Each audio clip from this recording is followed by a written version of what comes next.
believe me, I'll walk with you.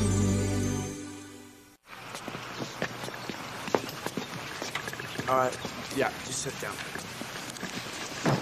All right, so what are we gonna do now? We're gonna find a new place to rehearse. How about your garage, Erica? Your parents are never home. No, forget it. It's like a Home Depot exploded in there. Not to worry, ladies. I'm working on it. Yeah, right.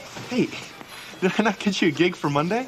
It's an audition in the cafeteria. It's a shot at playing at the Winter Formal. You think they're letting just anybody audition? Pretty much. You got a problem, Molly? Yeah, I think Ty ought to start acting like a manager instead of a boyfriend. Get us a real place to rehearse. Yeah, get us some real gigs. Hi. Hi, can I help you? Yeah. I'm looking for Paula Darden. Mom! What's up? Hi. Paula, my name is Andrew, and I just joined your office. Oh, well, nice to meet you. Thank you. Also, I have a client who's interested in the house you just listed across the street. How could you have a client already? I just put up that sign an hour ago. I guess I was in the right place at the right time. That's great. Well, you can tell your client that it'll be a nice, quiet neighborhood from now on. I'm sorry.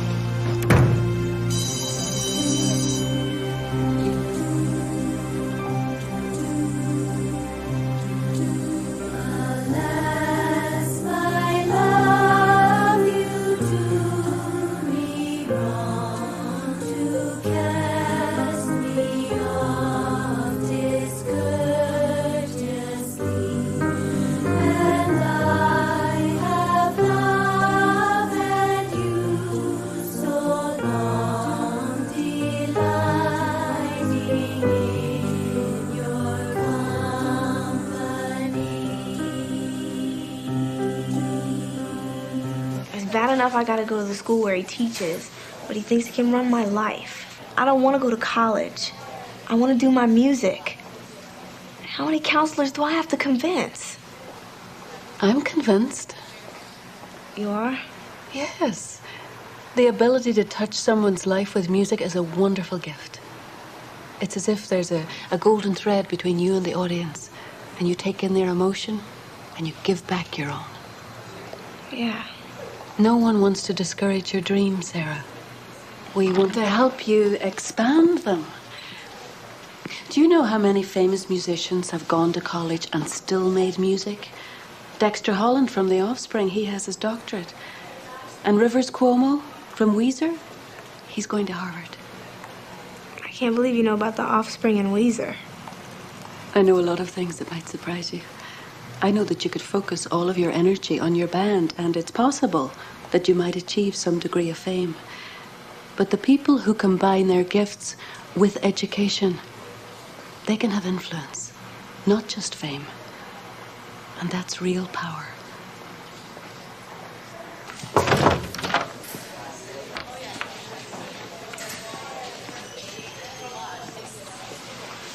Well, whatever you said to her, it must have worked. I haven't seen her smile like that in a long time. No, I just encouraged her to follow her dream.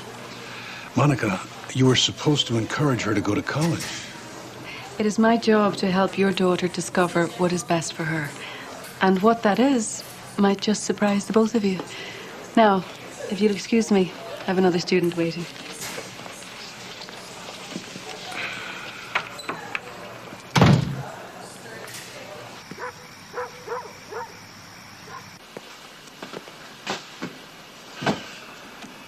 Hey, I rented that house across the street. I thought you were quitting. I'm working on it. I see. So, in the meantime, I get to be the bad guy. I'm the one who gets to say to our daughter, you shouldn't smoke. You shouldn't play your music so loud. Especially when you don't like it. You're right, I don't like it. I think she's much too smart, too talented, too terrific to be wasting her time on a lot of... Oh, the hell with it. Where is she anyway? Upstairs studying? No. Rehearsing. Rehearsing? Where? Across the street.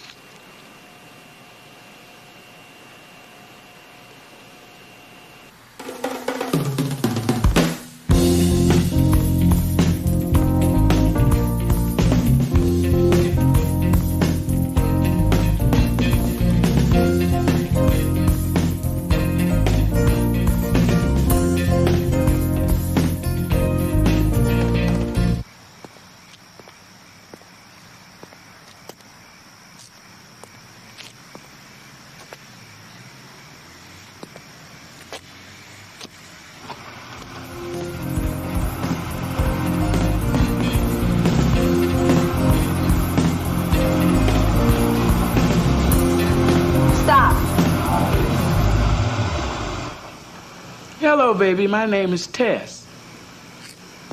Hey, Dad. Check out our new studio. Yeah, it's quiet. Soundproofing. Because I like somebody's music doesn't mean everybody does. You mean you actually like this? Oh, I like all music. It's the language of the angels. Shakespeare? Buddy Holly. Can I do something for you?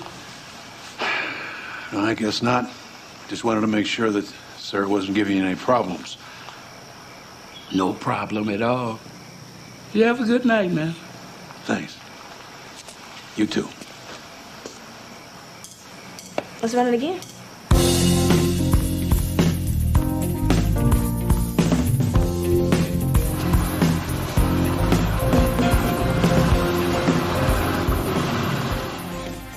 The support, the cool rehearsal space. This is really great of you, Tess. Well, I have my moments. I know, but you didn't even flinch when my dad came in here. I mean, that's really cool. You have a problem with your father? Just the usual dad stuff. We have nothing in common, and he basically hates everything that I do. You have nothing in common at all? Well, we both love music. Just different kinds. When I was a kid, he used to call me to come sit on his lap. Right before I go to bed, he would sing to me. But I'm just not Daddy's little girl anymore. Don't be so anxious to grow up. The day will come when you'll be very happy to be Daddy's little girl.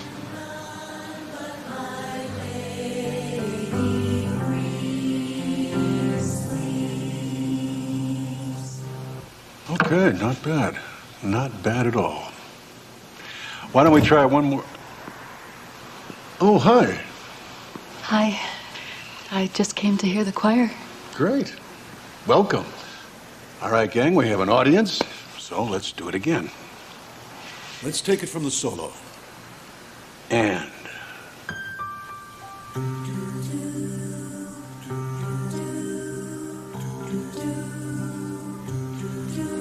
If you desire to disdain, I shall the more enrapture me, and even so I still remain a lover in captivity.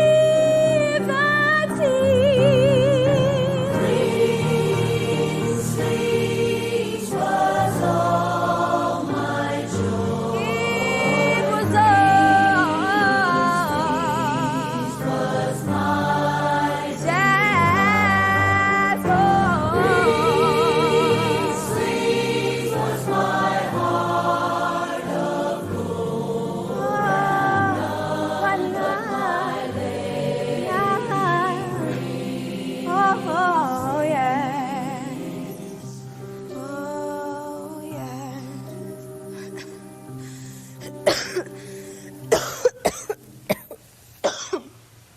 Sarah? You okay? Yeah, just a little sore throat.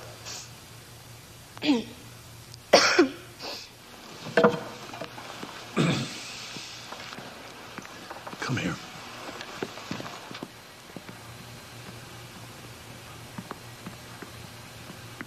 Do you see what you're doing to yourself? What are you talking about? You smoke too much. You have got to stop. Dad, don't do this. Not here. All right, fine. Go see the nurse. What's she gonna tell me, Dad? Switch to menthol? Well, you're no good to me here if you can't sing. Gee, thanks.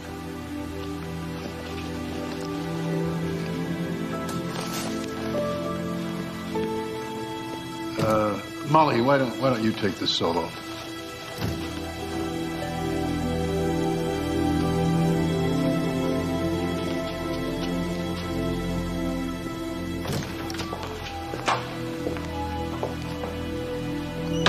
Sarah?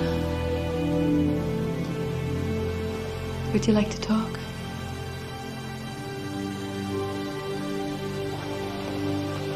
Sarah, the nurse's station is this way.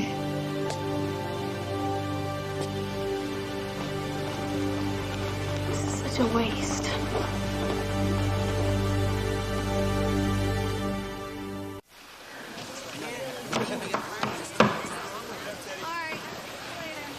The choir sounds wonderful. Oh, thank you.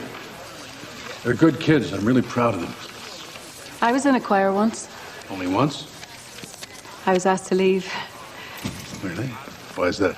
I wasn't any good. I've been told that I have 2 left vocal cords. Sarah has a beautiful voice. Yeah. She's not just a singer, you know. She's a gifted pianist. She composes music. She's a natural. But she's wasting it all on a rock band. She's doing what she loves to do. I guess so. Who taught her how to sing and play the piano? I did. When you give someone a gift, is it fair for you to tell them how they should use it? Excuse me. The school nurse called today. She's concerned about you. She's worried you might have bronchitis. Well, I set up a doctor's appointment for you tomorrow. I don't need to go to the doctor. Damn it, Sarah, you're still my child. You still live under this roof. And you're going to the doctors if I say you're going to the doctors. End of story.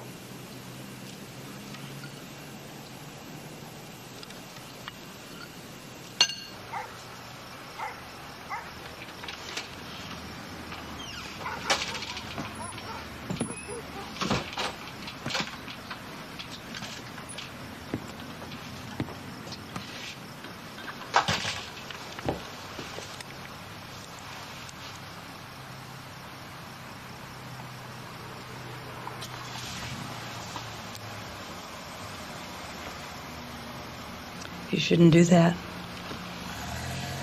It's a terrible habit.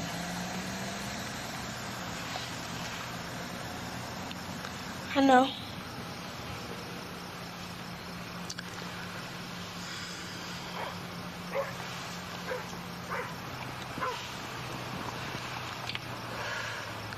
I would give anything to be able to go back and never start smoking. But I can't. Life doesn't work that way. Now, I have 2 choices. I can either keep going like I've been going, or I can try to make a change. I think it's time for a change.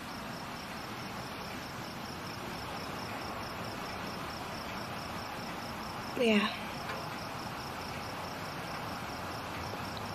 But how are we gonna change Dad?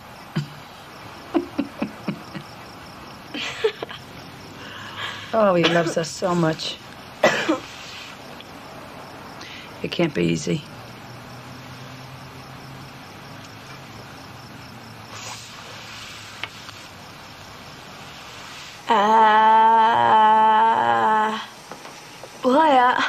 Is this really necessary? When did your throat start hurting you? I don't know. Off and on, but it felt okay today. Yeah, there's a lot of irritation down there. I'm gonna do a throat culture and a few other tests, okay?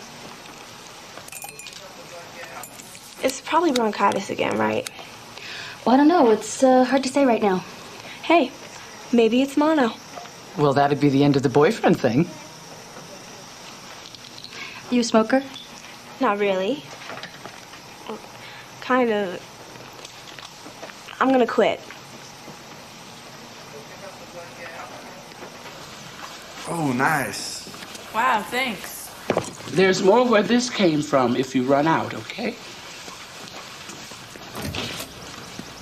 Hey, Hey. we were waiting for you. Sarah, you've been to see a doctor? It's no big deal, Tess. It's just a little leprosy. Oh. So, what's up with this emergency meeting? Yeah, what's up? Okay, you know Bumper Dorman, that DJ in WIXB? Yeah, what about him? I made MP3s of our songs and emailed them to him. And what'd he say? He loved them. And he hooked us up with a spot on the bill at the Retro Club this Friday. Awesome! Great! Awesome! Are you serious? Yeah. You got us a real club date? Yeah, and if he likes our set, he's gonna give us some airtime. Some record label hears us. I mean, we're on our way. Awesome. Finally.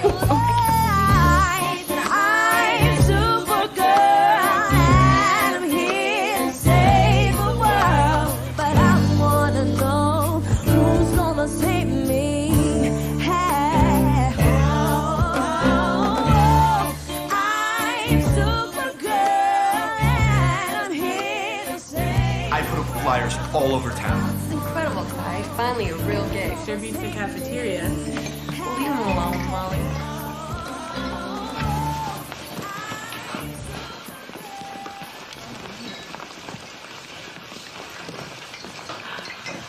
I can't believe this is actually happening. Well, the new drywall manufacturing plant has brought a lot of people into the community. Of course, guys who make drywall don't buy mansions. Yeah, but sales are up. Yeah. Real estate is really the only thing you can count on nowadays. Hey. Hey, Mom. Hi, Andrew. Hi. So we booked a gig at the Retro Club tonight. The Retro Club. So, you need to come. Thanks. I'd love to. They say that if we pack the whole place out, they're gonna pay us $100. Wow. I got it. Don't let her force you into going to this thing if you don't want to. No, I'd like to go. Hello. Wow, a doctor who makes house calls. That's rather unusual. Yes, I know. I just really wanted to speak with you right away. You have the results of the test? And there are a few things that concern us. What? Well, on one of the tests, we found some unusual cells. And there were some spots on her vocal cords. You mean like really bad strep or something? No, actually, it strongly indicates throat cancer. I'm sorry.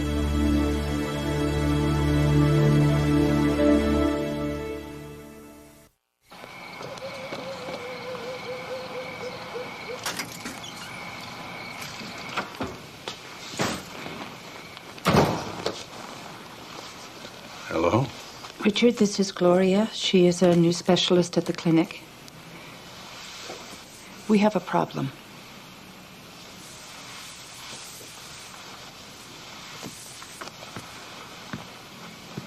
Okay.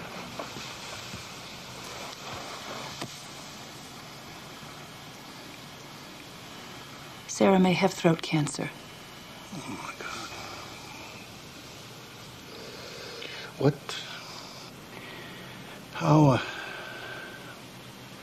Sarah? She's only 17. It happens. It's more likely to occur when a smoker is older, but it's not unheard of in teenage smokers. Throat cancer. What do we do now? Well, first of all, you need to know that throat cancer is treatable. And if it's caught early enough, the prognosis for beating it is very good. But right now, there's a lot about your case that we don't know, Sarah. So I'd like to admit you into the hospital tomorrow. They'll send a scope down for a closer look, find the cancer where it's hiding, and biopsy whatever looks questionable. So the spots on my vocal cords, does that mean... If the cancer is there, your vocal cords may have to be removed. But that's not for sure yet. Mom. Oh, honey. Sarah, we'll do whatever it takes. We'll beat this, I promise. For now, the best thing you can do is not strain your voice. If there is a tumor on your vocal cords, we don't want it to rupture. That could be very dangerous. So, I'll see you tomorrow morning at 7. I'll meet you in admitting, and then they'll take you upstairs. I'll see myself out.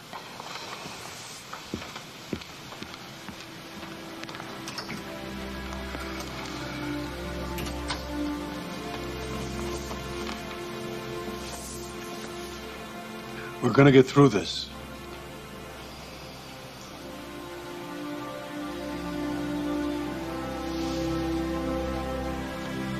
Sweetheart, I'll help you pack for the hospital, and then why don't we rent a movie? No. The concert's tonight. Well, obviously, you can't go now. I have to go. It's important. I don't care how important you think it is. Big surprise.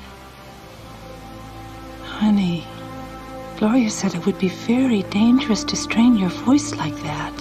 Mom, if they remove my vocal cords, I won't have a voice. You do understand that, don't you? I can't sing without vocal cords. Oh, honey. What if this is my last chance? It won't be. You don't know that. If you don't let me go, I'll never know. I'll never know if I was good enough. The band's been waiting, and Ty worked so hard. Sarah, if Ty really cares about you, he'll understand. There are more important things right now. Fine. I'll call him.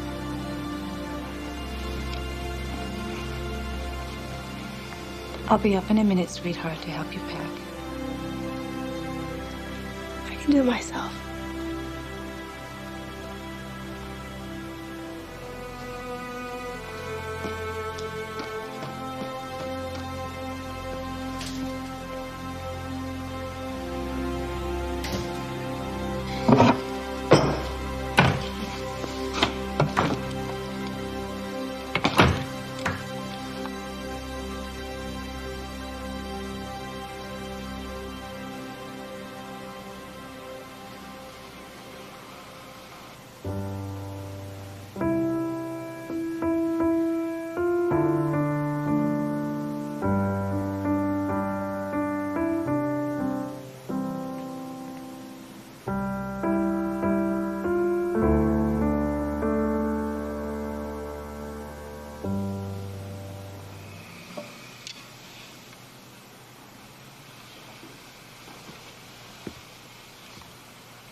We have to leave at 6:30 to get there on time. There shouldn't be much traffic. I'll call Andrew and ask him to cover my closing tomorrow. It wasn't so long ago that she was sitting here in my lap, and I was singing to her. And she was so little. And so happy. How did this happen?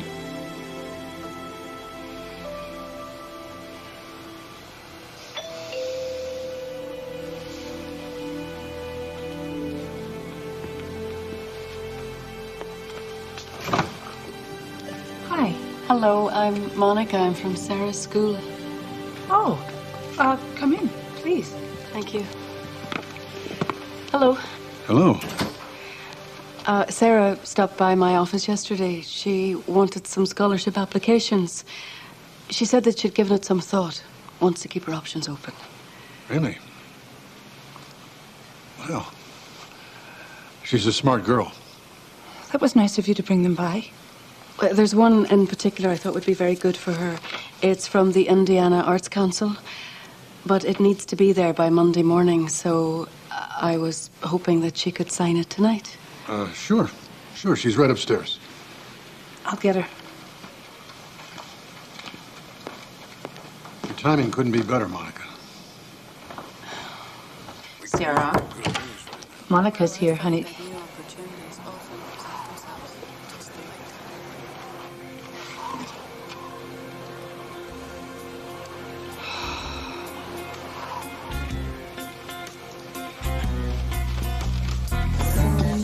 I have dreams and I picture myself lying above a cloud, high in the sky, conquering the world with my magic piano. Never be What do you think, Mr. Dorman? but Good. Really good.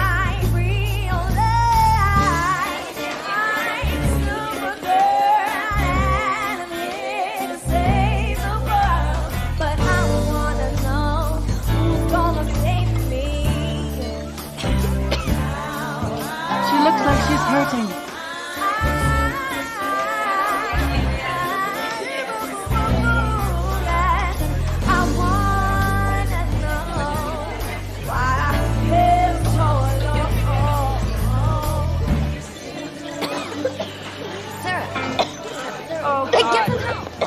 Sarah, are you all right?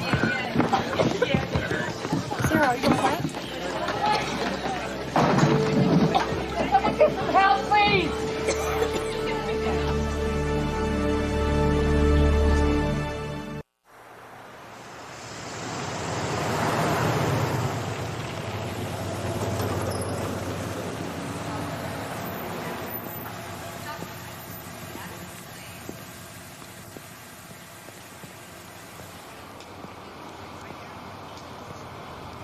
You know we wouldn't be here if it weren't for those damn things. I know. I've been telling you for years. Look, if you're trying to blame me for this, believe me, I am way ahead of you. But I don't think right now is the time to talk about it. No, I want to talk about it right now. Sarah started smoking because of you. You made it okay. Now she has cancer. Stop it, Richard. I've been trying to stop it for years, but you wouldn't listen. You wouldn't do anything. You just made excuses. What's your excuse now, Paula?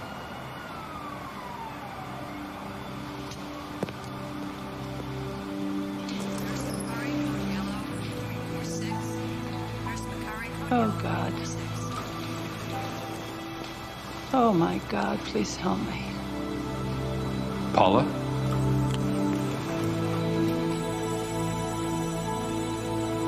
How long have you been standing there? Long enough. It's true. It is my fault. Because you smoke? It's a hell of an example to set for your kid, isn't it? Paula, Sarah doesn't need your guilt right now. She needs your strength. What strength? Look at me. I am the weakest person I know. You don't have to be. What does that mean? I heard you cry out to God for help. And you have to decide if you really meant it. Because He's ready to give it to you if you're ready to receive it.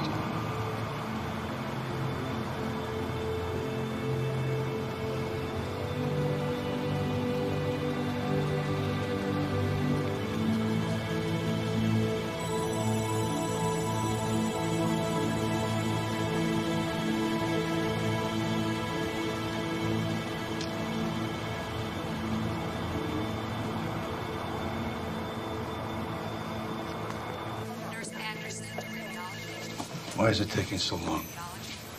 I'm sure that they're being very thorough. I just can't stand this waiting. Excuse me for saying so, Richard, but there seems to be a lot of things that you can't stand. I don't know what you're talking about. Well, you have a problem with the way that Paula behaves. I have a problem with her smoking, yes. And you don't like the music that your daughter plays? It's not music, it's bouncy noise. It's joyful noise. And it pleases God very much. God. Give me a break. I'll give you more than that. I'll give you a message from God. I'm an angel. What?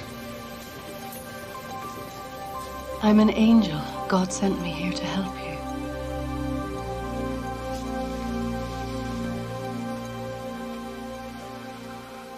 Please don't take her. Excuse me? Please don't take my little girl. I didn't come here for your child. She's not gonna die. No, she's going to live.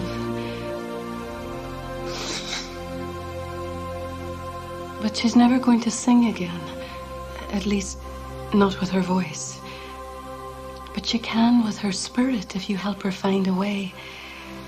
Help her to find a new voice, Richard. She needs your hope, your prayers. She needs to know that no matter what happens, she'll always be your little girl.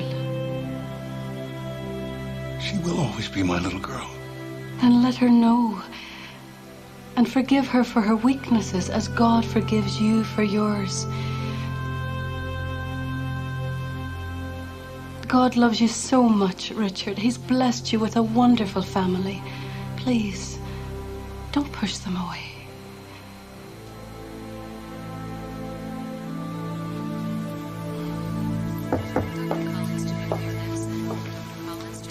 Gloria, how bad is it? They need to get her into surgery immediately. Can we see her? Not quite yet. She's still being prepped.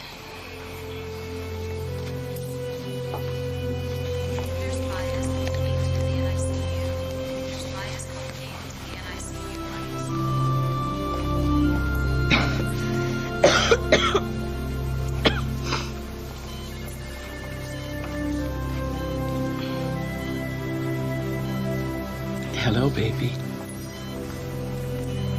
Tess? What are you doing here? What if I said I was an angel? Yeah, right.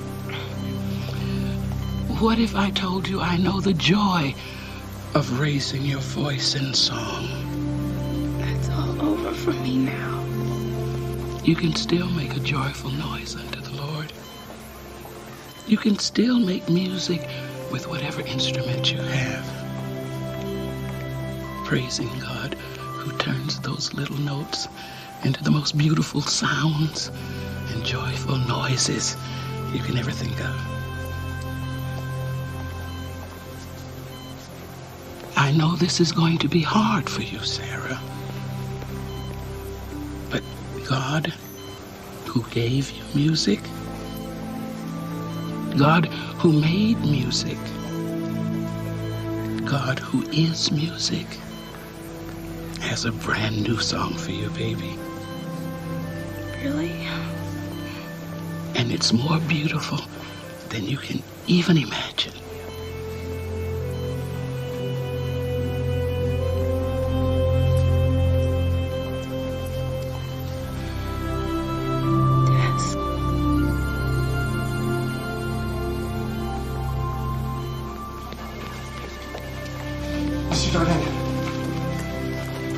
I'm sorry, I didn't know. I never would have let her sing it. I know, son. Is she gonna be okay? I don't know. They're prepping her for surgery. Would you tell her that Bumper Dorman, that DJ, thought she was great? Yeah. Yeah, sure, I'll tell her. Hey, do you mind if I wait around? Oh, why don't you, sweetheart? I'm sure she'd love that. You been out there all this time? I was finishing my cigarette. My last one. Well, that's great. Paula? I'm sorry. I'm sorry, too. No. I shouldn't have said what I said. What you said was true. It was just hard to hear it, that's all. I guess the truth often is. Well, you shouldn't have heard it that way from me. Let's go see our little girl.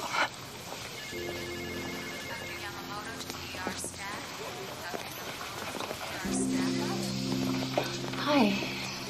I need a few more papers signed. I'll do it. You go ahead. I'll be there in a minute.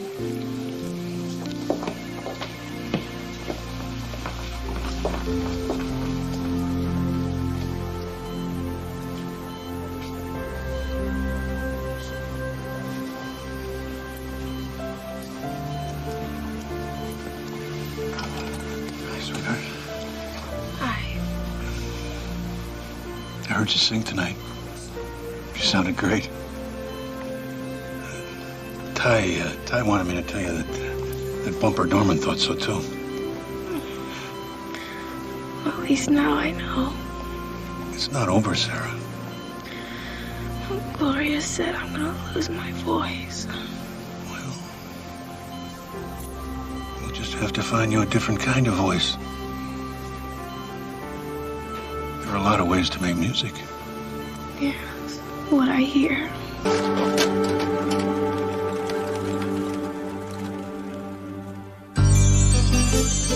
When you walk down the road, heavy burden, heavy load, I will rise and I will walk with you.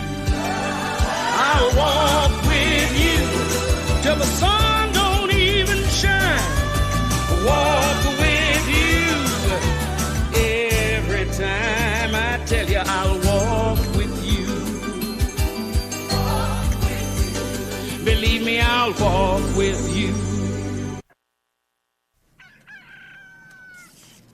What's he do down there? Dad says he's trying to make a car that runs like chicken crap. I heard he eats his pets. Puts mustard on them and eats them. I heard he's a cannibal. That's why he always carries a Swiss Army knife around. So he always has a fork handy. And he keeps dead bodies in his basement. And... Shut up! Shut up! Who's that? What are you doing, lady?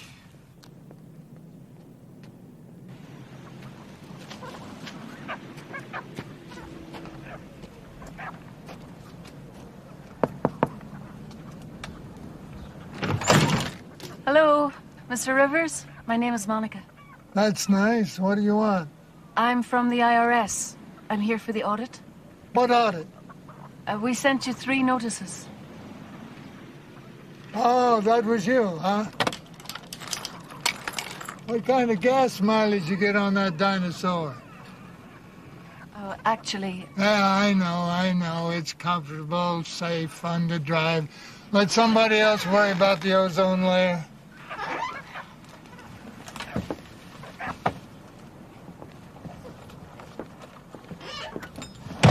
You've all received copies of the projections for the quarter. The watchword here is fluctuation. Fluctuation makes shareholders nervous. And nervous shareholders make stocks plummet. Exactly. So, what can Palace Energy do to create stability in an unstable market? Come on, don't be shy. Yes, Gloria. Everybody, this is Gloria. She's new in R&D. You have a suggestion? Well, I was thinking maybe we could show the shareholders that we're broadening our interests. I knew it. Hold on, Bill. Please, go ahead, Gloria. But if you'll take a look at the folders in front of you, 612 alternative energy proposals have been submitted to this company since 1964. They've all been rejected. Yes, we know. These are lunatics who want to spin straw into gold. Actually, new technologies have made some of those crazy ideas not so crazy anymore. There are 5 proposals here that I think Palace Energy should reconsider. On page 2, you have... Emmett Rivers. Yes. In 1982, he proposed a method of extracting hydrogen from water using a specialized metal alloy catalyst. Electrolysis, Gloria. It's been around for years. It's totally inefficient. Well, no, this is different. According to his calculations, Mr. Rivers should be able to meet total energy needs for a typical American home for 1 year with just a single glass of water.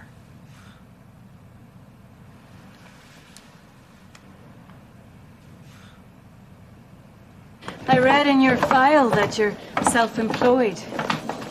Well, I'm an inventor, and most of my income comes from patent royalties. Like what, for example?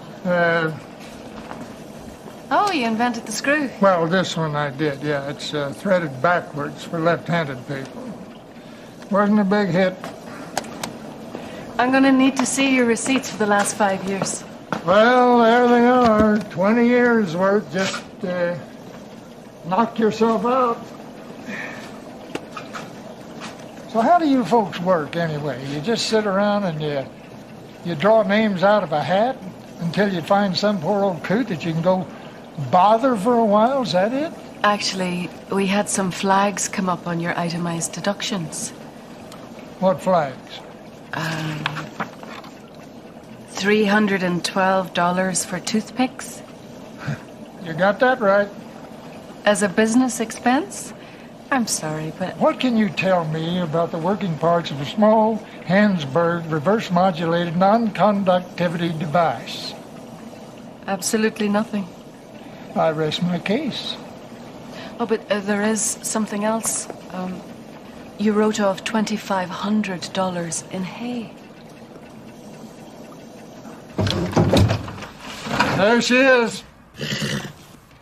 You wrote off hay for a horse? Section 8, paragraph 6 of the United States Tax Law Handbook states that anyone using their vehicle for business purposes can deduct a portion of the cost of the fuel that powers it. Well, for most people, of course, that's gasoline. I happen to ride a horse and it runs on hay. And it converts the stuff directly to horsepower by a process known to those of us in the business as digestion. And the only emissions is methane and fertilizer. Now, if you commuters can get a tax break for destroying the environment and supporting our dependency on foreign oil and terrorism, well, don't you think that I should deserve the same break? Well, yes, but... And so do I.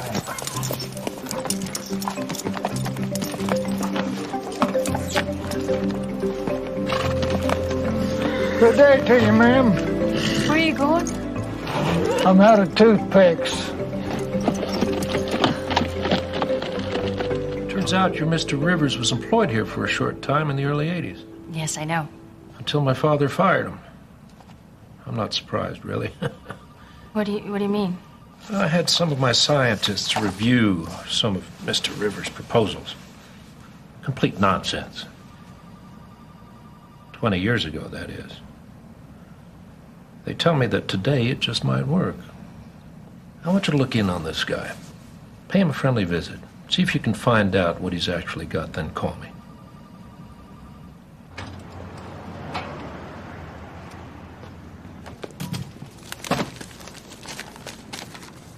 Hey, Hey, who are you? Andrew. And you would be? Stan. Where's Mickey? Early vacation? You're Stan Lewis, right? Because the boss was asking about you. He wanted to know if Mr. Rivers took a subscription yet. Old Man River? You must be kidding. That guy's a freak. What do you mean? He keeps dead bodies in his basement. I'm sure he does. No, really. He gets them from the morgue. They're like dead bank robbers and stuff. They're for reanimation experiments. So have you actually seen what's in his basement? No. I dare you. Double.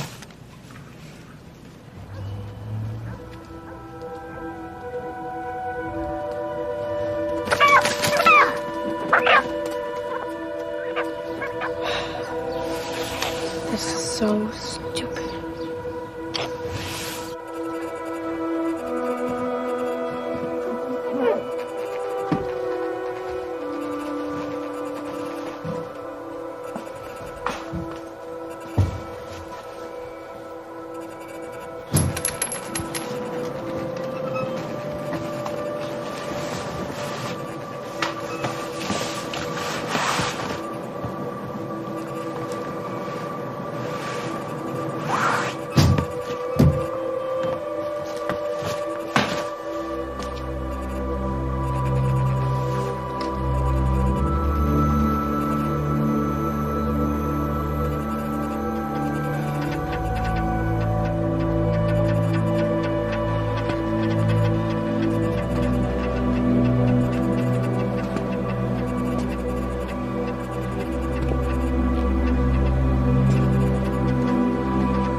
government ought to be paying me. I'm doing a lot more than they are for the environment. Mayday, mayday, he's back and he's got the woman with him.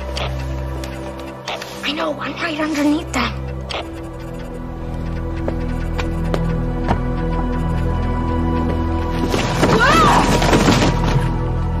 The hell was that?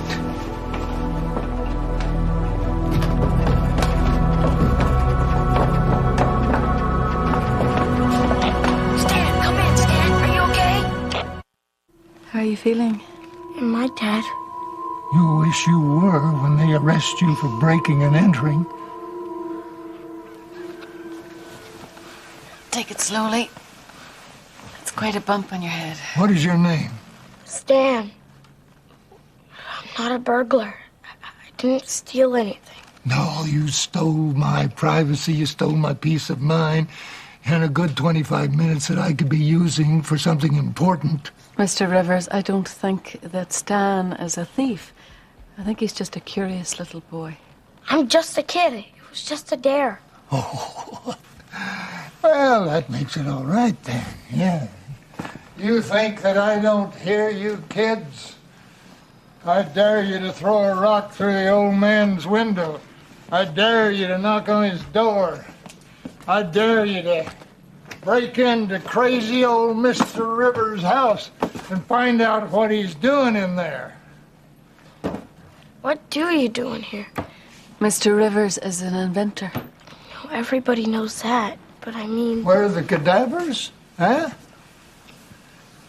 Where are the body parts that he secretly converts into subatomic particles to blow up the planet Olab? Huh? That's what you're thinking, right? That's kind of what the other guys think. But I think you're inventing something really... Really what? What did you see down there? I don't know what I saw. It looks like... I can't explain it. I've seen it before. Or imagined it, maybe. It's impossible. The kid is delusional. He needs to see a doctor about that head of his.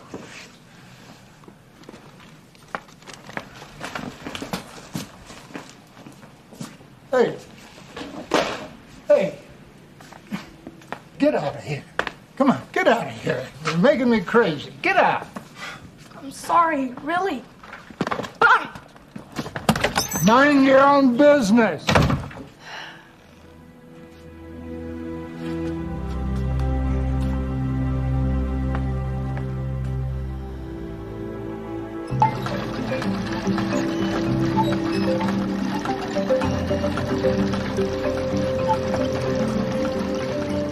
I believe that water will one day be employed as fuel.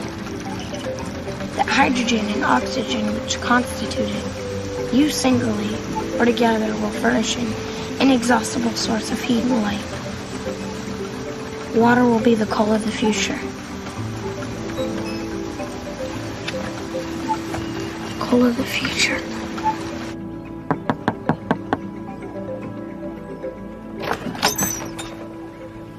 Oh, we're knocking on doors now, huh? Breaking new ground, are we? You did it, didn't you? You converted water into energy. It's ridiculous. Go away.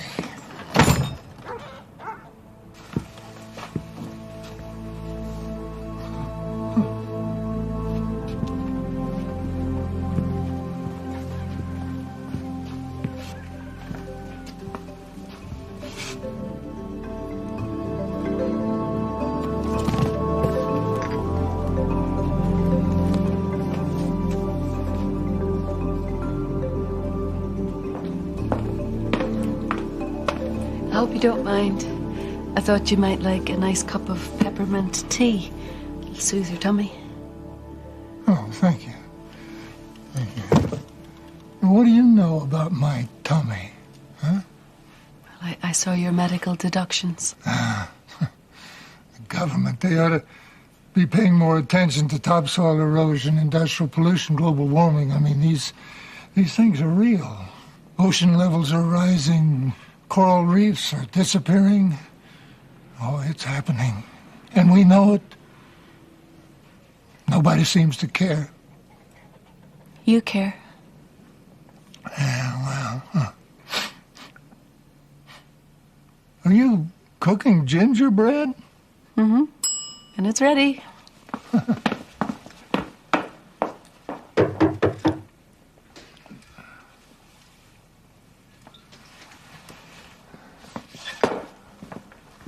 I told you that...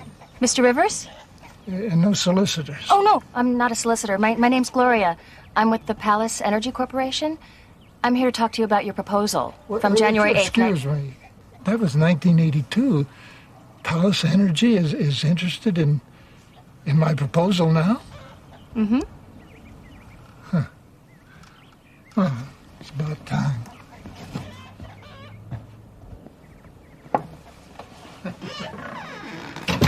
I was hoping we could discuss your... Oh, what timing you people have. Nobody was interested 20 years ago when all that I had was a theory. They said that I was crazy, that I was on a wild goose chase. Yes, I know. But Mr. Carl Northam, the chief executive officer... Carl Northam? The old man's son? Yes, Mr. Northam runs the company now, and he's very interested. Now he's interested, yes. That spineless father of his fired me, and now the son wants me back. Well, sure, of course. Let old Emmett spend 20 years of his own money working it all out. Let old Emmett make sure that the prototype is up and running, and then they swoop in and want to steal it. No, nobody's swooping, Mr. Rivers. You have a working prototype? I mean, it's actually working? Wouldn't you like to know? Well, yes, I would, and so would Mr. Northam. We're willing to offer you a substantial amount of money. Oh, I'll just bet that you are. Well, you go back and tell your boss that he's too late. You people had your chance and you blew it. And if you think that I am going to cut you in on a piece of the action there, you're crazy. Yeah, you tell him that Emmett Rivers is not interested. No sale. Thank you for your time. All 20 years of it.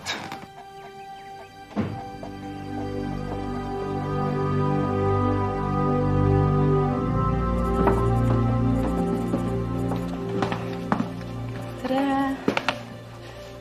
Who was at the door earlier? Scavengers, vultures, spies. Where's the powdered sugar and the little sprinkles? If you don't like my bacon, you could always file a report with the IRS.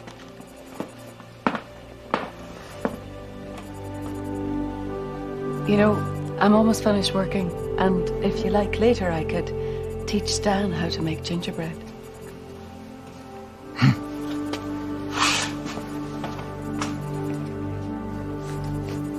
I got the distinct impression that he is very close to a working prototype. Well, they're always close. That's the problem. Nobody's ever made the leap to a real working fuel alternative that's economically feasible in the larger market. But if this old guy has actually done it, we're going to be the first ones in. I agree. That's why I think a visit from you just might... Emily, book me 2 tickets to... Kearney, Nebraska. Kearney, Nebraska. Yeah. We're going to hook this old guy and pull him in. Hey, Stan. Come here. I got a call yesterday from Mr. Rivers. Oh, really?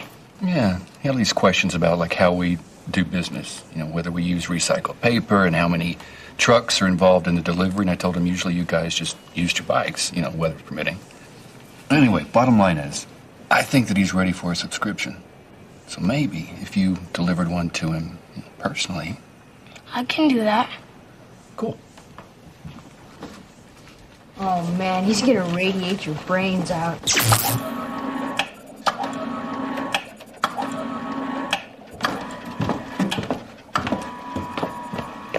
Mr. Rivers, Stan is here. I brought you a newspaper. Since when is it the business of the IRS to let nosy kids into my workshop? Since he's been knocking on the door for half an hour and neither one of us was getting any work done.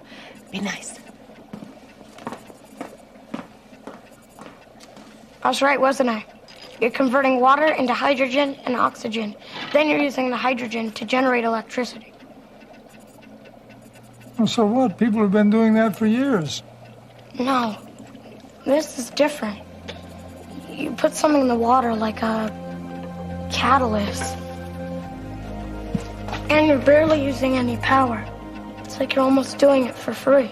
I know what I'm doing, and I don't have much time. Why not? Because I'm dying.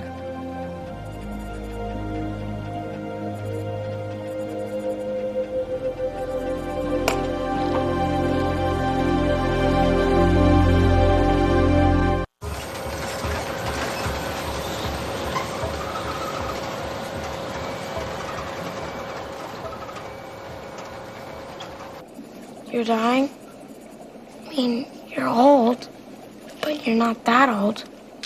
Well, tell it to the cancer. They can fix it, right? Mr. Rivers has decided to discontinue treatment. I got better things to do with my money. But Lady Gloria said they'd give you a lot of money for your invention. Oh, she did, huh? How do you know that? I listened through the window. Go ahead, arrest me. You could get some big bucks probably for this thing that doesn't even work. Well, it will work, and then maybe I'll sell it when it's finished and my name alone is on the patent. But you need the money now. You're dying. So what?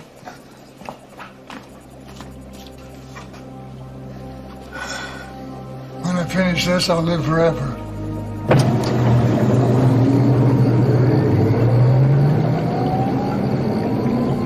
He's not as bad as everyone says he is. But he's still crazy. He's not even trying to get better. Well, that's a hard decision to make, but that doesn't make him crazy. And that's not all. This lady came to see him from some big company.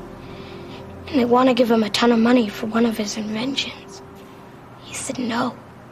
Well, money isn't the answer to everything. Yeah, it is. If you have money, you can do whatever you want.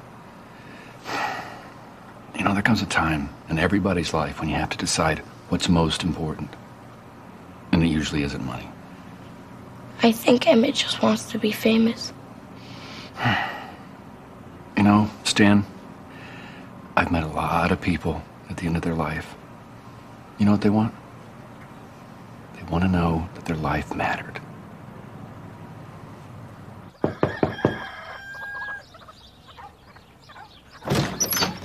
Emmett Rivers. Well, that depends on who's asking. Carl Northam. My associate Gloria came to see you the other day. Oh, yes, I remember. Did she tell you I wasn't interested? Yes, she did, but I wanted to be sure you heard my best offer. So how's your old man these days? He's doing quite well, thank you. Do you mind if I come in for a minute? Oh, you might as well. Come on, everybody else does.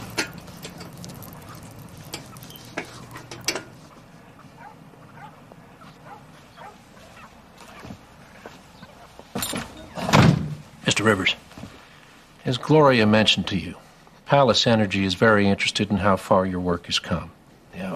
I've read your proposal at least a dozen times. The science is sound. I'm just ashamed to say that we didn't recognize it 20 years ago. You were way ahead of your time. Hey! Whose limo is that? Mr. Northam's.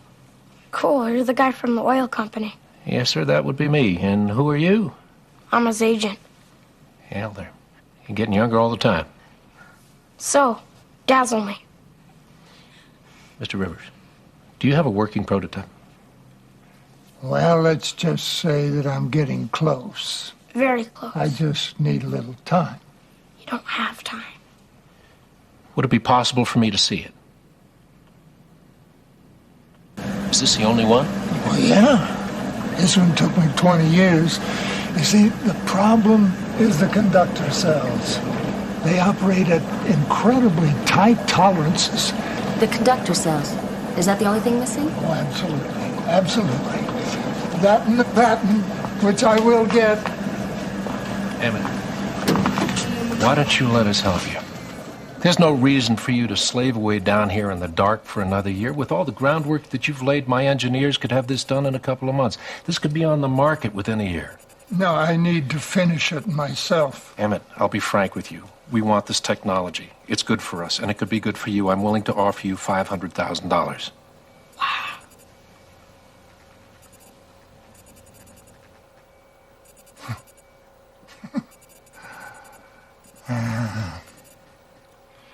Mr. Northam, I don't need your money or your father's. You think this is about money? This is not about money. This is about the lives of our grandchildren. It's about leaving them a planet where they can live healthy lives. It's about creating a better world for all of us.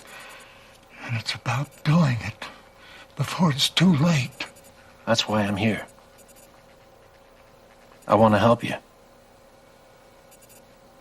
But if you want to just have this sit down here and die down here in the dark because of an old grudge you've got against my father, well, that's your choice. But Emmett, I am not my father. And you, my friend, have a chance to be the next Edison.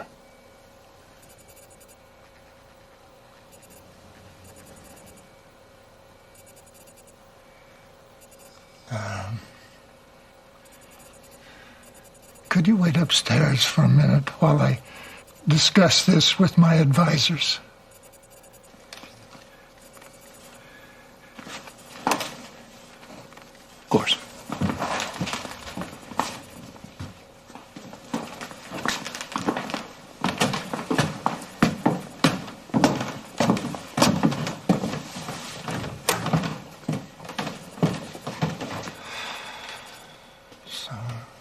What do you think?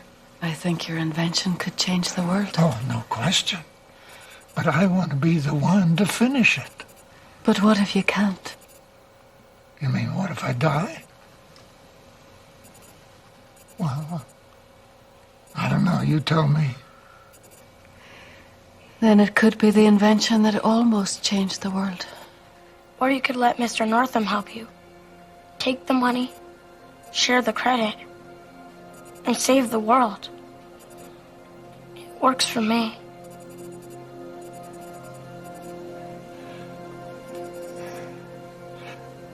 You know, ever since I read Jules Verne when I was a kid, I wanted to solve the energy problem, and I think that I have.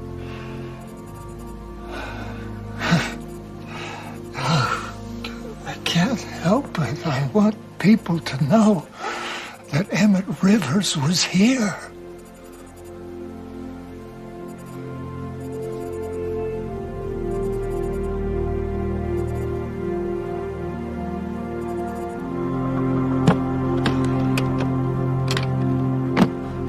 Well, I'm going to miss seeing her in my basement every day. Well, pretty soon you're going to be seeing her all over the place, and people are going to know your name. You got my check. Yeah, you got my prototype. Maybe I should come up with you and help you set it up. No, I've got your number. If we need any help, I'll give you a call. So this is it, huh? This is all your documentation. Yeah, you got everything, except what's left up here, which I can't vouch for much anymore. Good, then. You take good care of yourself. Thank you. Yeah.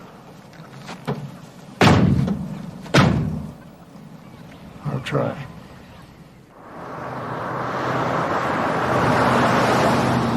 It's a great day, Mr. Northam.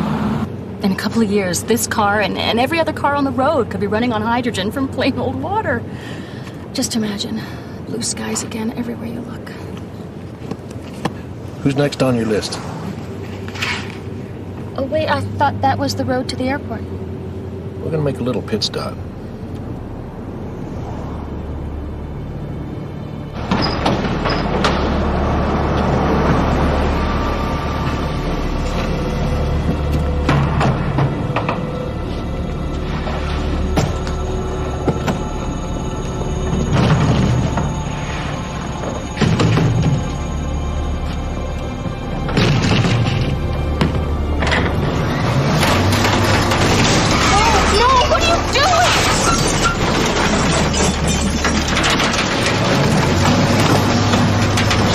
Never existed, Gloria.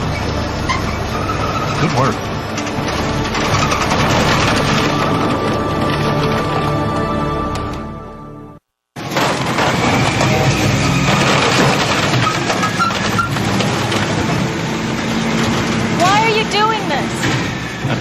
my interest. That was the only one. Emmett's the only guy who knows how the thing works. Took him 20 years. So? Emmett is dying. That's even better. Forgive me. No, I can't forgive you, Carl. That's not my job. It's God's. God's? Give me a break. No. You messed up.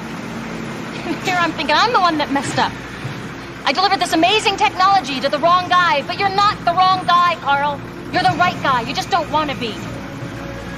I just saved our shareholders millions of dollars. That machine would have revolutionized everything overnight. People would be making electricity in their backyards for free. I can't allow that to happen. I have a responsibility here. Yes, you do. You have a responsibility to think about the future of this planet.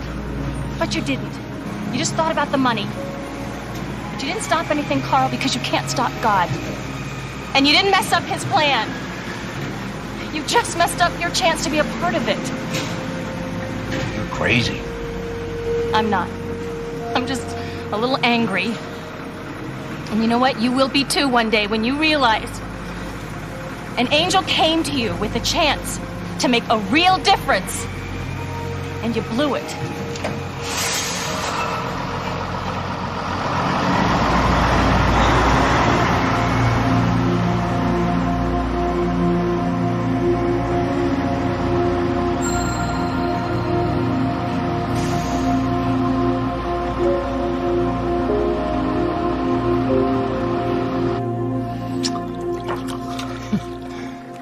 $500,000. Now, how much is that going to be after taxes? Well, it's enough to cover your medical expenses, if that's what you want. Nobody's knocked for 20 years. All of a sudden, I'm a popular guy. Ah, come in. What do you want? My autograph or something? No, I don't quite know how to say this. Mr. Rivers, Carl Northam didn't want your invention to develop it. He wanted to stop it. What are you talking about? He destroyed it in a trash compactor. It's gone. I'm so sorry. It's gone?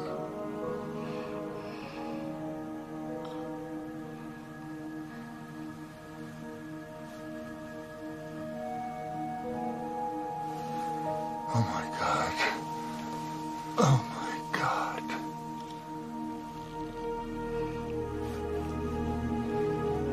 But I told him the plan hadn't changed. What plan? God's plan. What? Gloria, there's still someone you need to talk to. He's waiting outside. Emmett. The room went silent. That was who took me in and raised me up, Mel read on. And if I could help other orphans with this money, I would feel my life really meant something. Orphans? Mel whispered, horrified. Why did it have to be orphans? Why couldn't Alfonso just have a regular family? Jolene complained. They looked at the money. They looked at the note. They looked at each other. My heart says yes, yes, Mel groaned, clutching his chest. My fingers say no, no, but they were good people. Flawed, loud, and occasionally greedy, but good. Don't feel too bad, Alice said softly. We were rich for 30 seconds. Fill the hole. Mel barked, tossing the shovel to the girls. Chapter 11. The Producer and the Bookie. Life returned to normal, which meant Alice needed a new dream. She found it at the Little Palace Theater. I'm back, Alice announced, bursting into the diner a week later with a roll of posters. You're 2 hours late, Mel growled. It better be a note from your mother. No, I had to go to the printers, Alice explained breathlessly. I'm doing a musical review down at the Little Palace Theater. She unfurled the poster. featuring Alice Hyatt. Nice billing, Henry noted, tucking into his apple-brown Betty. I happen to like New York, Alice sung, spinning around. I happen to like this town. Day, Pine. Day, this really could be a big break for me, Alice told Vera. If the reviews are good, this show could run for months. Wanzara sukumo, kundasata, atomando sukumo, yakari. But dreams in Phoenix have a way of evaporating like water on a hot sidewalk. A few days later, Alice's director, Mickey Rogers, walked into the diner looking like he'd seen a ghost. I've got some bad news, Mickey said. Our producer called. He's having money trouble. He has to raise more money? Alice asked. No, for his defense attorney. Mickey sighed. He's in jail for tax evasion. As of now, we have no producer, no money, no show. Mickey delivered the killing blow. We got to close. Alice was crushed. She slumped against the counter, her dreams of Broadway fading. But Mel Sharples was having a very different day. He walked in from the track, waving a ticket like a flag of victory. I won the exacta. I won the exacta, Mel bellowed. How much? Jolene asked. $2,038. Mel grinned. The gears in Alice's head and Jolene's and Vera's started turning immediately. Mel, is there anything we can do? Alice asked innocently. Girls, Alice whispered. I think we just found our producer. Oh, you don't know Mel, Henry warned. But they wore him down. They appealed to his ego. They appealed to his greed. But mostly, they appealed to his lust. Think of the leotards, Mel, Jolene whispered. Think of the casting couch. Mel's eyes glazed over. I happen to like my cash, he protested weakly. If she's miserable, you know Vera and I are gonna be miserable for her, Jolene threatened. Then you'll have 3 miserable waitresses working for you. That's what I got now, Mel grunted. But eventually, the allure of show business won. Mel Sharples was going to be a producer. Chapter 12. Curtain Call Chaos. Mel Sharples, as a theatrical producer, was exactly as disastrous as one might expect. He sat in the front row during rehearsals, eating a sandwich and shouting directions. Anything wrong, Mel? Mickey asked nervously.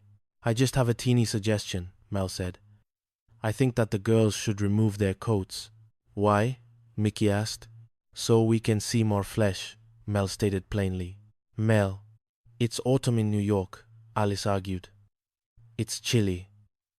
The wind is whistling. Well, this year, New York is going to have a hot spell, Mel declared. Remove the coats, girls. He moved the male dancers so far upstage they were practically in the dressing rooms, and moved the chorus girls so close to him he could count their eyelashes. Now the audience won't be able to see me, Alice complained. I might as well be singing off stage. What a great idea, Alice. Mel beamed. Take 5. Take 5. Take 5. But the real trouble started when the leading man cancelled. Your leading man can't make it for the opening weekend, a cast member told Alice. He got a part in a movie. He's cancelling at the last minute? Alice cried. Would you pass up the chance to be brutally murdered by Charles Bronson? The dancer asked. We have no lead, Mickey panicked. But wait. I have a friend in town, Joel Grey. Who? Mel asked. Joel Grey, the Oscar winner. Cabaret, Mickey shouted. Never heard of him, Mel grunted. But don't worry, I got a guy. Jimmy Prescott. Who? Mickey asked. Jimmy. He's a bookie, Mel insisted. But he sings tenor like an angel. The showdown took place on the stage of the Little Palace Theatre. On one side, Joel Grey, a legend of stage and screen, volunteering his time. On the other, Jimmy Prescott, a man who took bets on horses and sang Swanee at parties. Mel, this is embarrassing, Alice hissed. Joel Grey is a very well-known person. 9, when I see, where, who saw. Are you telling me that Jimmy isn't well-known? Mel retorted. I know 100 guys that owe Jimmy money. I'll audition them both, Mel declared magnanimously. Fair is fair. Jimmy Prescott went first. He belted out Swanee with the subtlety of a foghorn. Mel wept. So moving. Then Joel Grey stepped up. He sang. He danced. He turned the empty stage into a Broadway palace with nothing but his voice and a chair. It was masterful. It was undeniable. Mel sat back, chewing a toothpick. Are you satisfied? The choice is pretty obvious. Alice beamed. No contest. You're right, Mel said. Jimmy Prescott. Mel, Alice screamed. This isn't fair. Okay. I'll flip a coin, Mel shouted. Heads, it's Jimmy. Tails, it's Dennis Day. I mean, Joel Grey. Dennis, Joel Grey. Dennis, he flipped the coin. It spun in the air, catching the stage lights a silver disc, deciding the fate of Alice's career. Mel's investment. And the sanity of everyone involved. The coin hit the floor. Mel peered at it. Heads. Mel announced. Joel Grey, a true professional, simply picked up his jacket. Thanks for watching, he said, and walked out of the strangest chapter of his career. Alice stood center stage, looking at her bookie leading man and her cook producer. The show would go on. It would probably be a disaster. But at Mel's diner, disaster was just the daily special. Part 3. The Deception of the Groom. Chapter 13. The Ghost of Flatbush.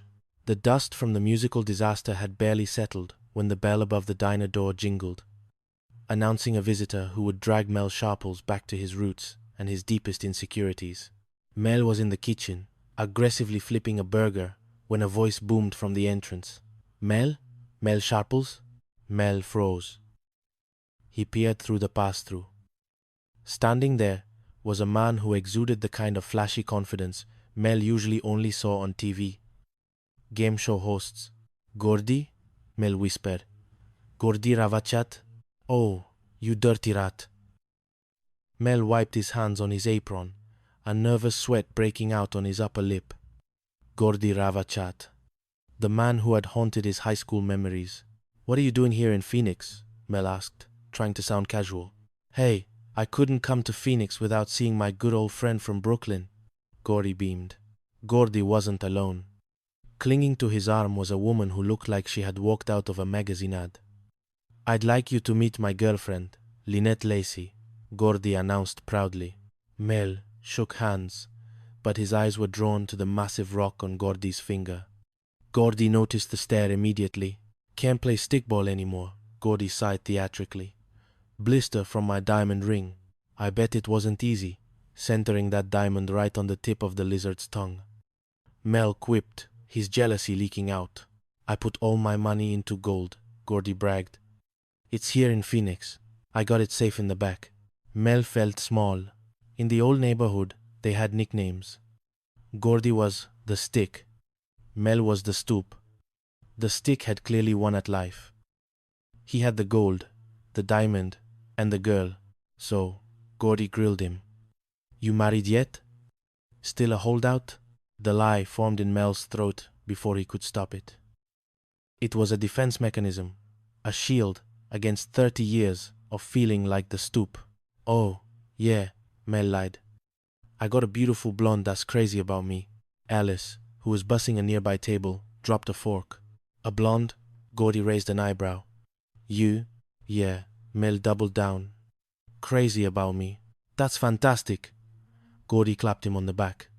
We'll meet you at the Camelback Inn, say, around 8 o'clock. And bring your girl. I gotta see this. Gordy and Lynette swept out of the diner, leaving Mel standing in the wreckage of his own fabrication. Mel, Alice said, crossing her arms. Where are you going to find a beautiful blonde girlfriend by tonight? Mel's eyes scanned the room. They landed on Jolene. Chapter 14. The Art of the Deal. The negotiations took place in the break room, and they were fiercer than any union strike. Mel was desperate. Jolene, Mel pleaded. How would you like to have a date with the pride of Phoenix? I thought you wanted Jolene to go out with you. Alice, deadpanned. I need a favor, Mel confessed. For that kind of acting, I'd get an Academy Award, Jolene drawled. Alice stepped in as the mediator. She knew Jolene had been desperate to take time off to visit her grandparents for their 50th anniversary in Myrtle Point, a request Mel had denied just hours earlier. Maybe we could work something out, Alice suggested. Like you let Jolene go back home, in exchange for her going out to dinner with you tonight. Mel grimaced. That's blackmail. It's business, Alice corrected. All right, you get 3 days off, Mel offered. 7. Jolene counted immediately. 6. Mel haggled.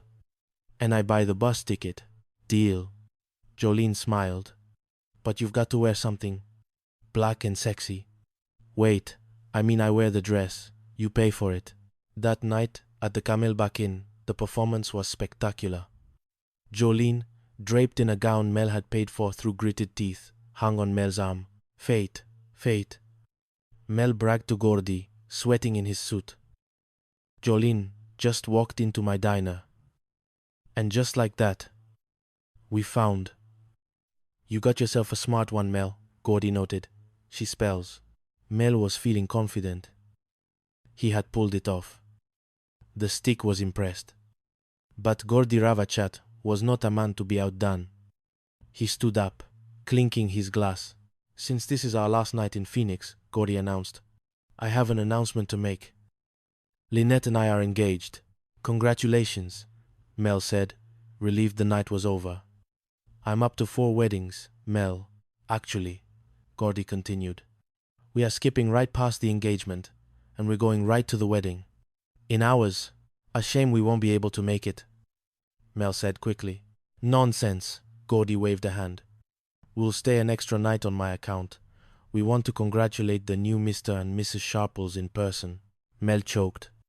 Mr. and Mrs. Sharples? Yeah. Gordy grinned. You two get married too. A double wedding. Back at the diner, the panic set in. Mel, I can't believe you're going through with this wedding, Alice scolded. It's wrong. If Gordy gets back to Brooklyn, he's gonna tell everybody that Mel Sharples is not a loser. Mel insisted. I am not marrying you, Jolene stated flatly. It's a fake wedding, Mel hissed. We pretend. Gordy lives happy. You get your trip. The price just went up. Jolene crossed her arms. That bus ticket was for the dinner date. For a wedding? I want a plane ticket. A plane ticket? Mel screeched. Take it or leave it, Jolene said. If we can pretend to get married, you can pretend you're flying. Fine, Mel roared.